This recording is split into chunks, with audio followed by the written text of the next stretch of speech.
I think it's another way of engaging. I'm already active on social media like Twitter and so on, but that's limited in how much depth you can go into things. So, and this is also a way of getting behind the headlines. So you can get a bit of angry response, which is oversimplified in the comments section of a blog or a website for a newspaper. But here you've got people from the media, so they're respected and they're independent of the council, asking me questions in a forum which is directly accessible by the public, and they can send in questions as well. It feels more direct and open than something like if it was a newspaper hosted event at a university location or something like that, and we can do it on our terms, on our topics, as and when we want to. So it's just a very directly accessible and open process.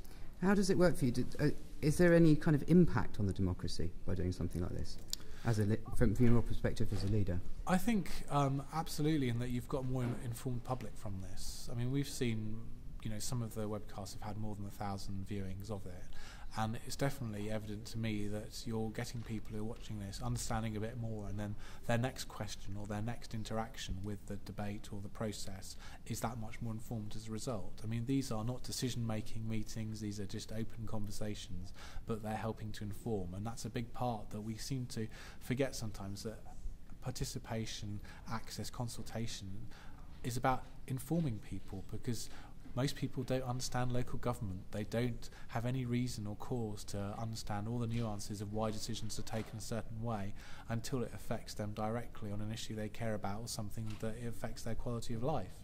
And only then do they want to understand, well, why have you got this money over here and you can't use it on that thing over there? Or why did you take this decision in that way? And they didn't understand that something came down from central government forcing this decision. So that context is so important, and it actually restores people's faith in the democratic process, because they suddenly realise, wow, you're not a bunch of disconnected old fogies just doing things for some kind of conspiracy reason.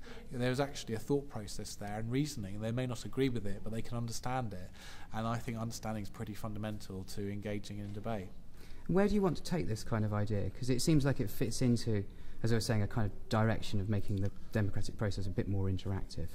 Well, I think we'd like to rove around a bit more, so not always hold it in the council offices and get out there more.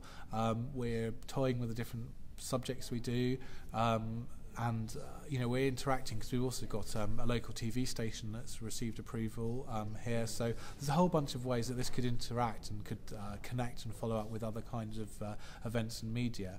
But we also use this kind of webcasting technology for some of our tenant involvement processes, and there's a whole range of ways where we see, hey, we can travel with this, we can use this in different contexts, where next, really. And so I think as things come up, we use it. We had a debate. We have something called People's Day, which is an annual event that shows the kind of breadth and depth of our community in the city. And we had a debate there, which I participated in with representatives from the Young People's Council, the Older People's Council, the business community. And that was, I think it was an hour-long session, which again we webcast using this technology. And it was hosted in the Pavilion Theatre. So it wasn't a council thing, but I was there as leader of the council, engaging with other people, with a very broad public. And so it's just getting out there and showing people you're doing that as well, which is obviously important from a political point of view. In terms of the webcasting, I guess it's also about making as much or taking as much value as you can from those assets. Absolutely. It always struck me as a bit sad if they were sitting unused for so long. It's such a valuable technology, and I think clearly it's become a lot easier to use, that we don't need so many people to be looking after it now, and so we can just go out and do it. And I think particularly in a city like Brighton and Hove, which is so digital, people have these expectations on what a leader of the city should be doing in the digital sphere. And we don't have the resources of a New York or Chicago, but we can do this, so why not? Brilliant. Thank you very much. Thank you.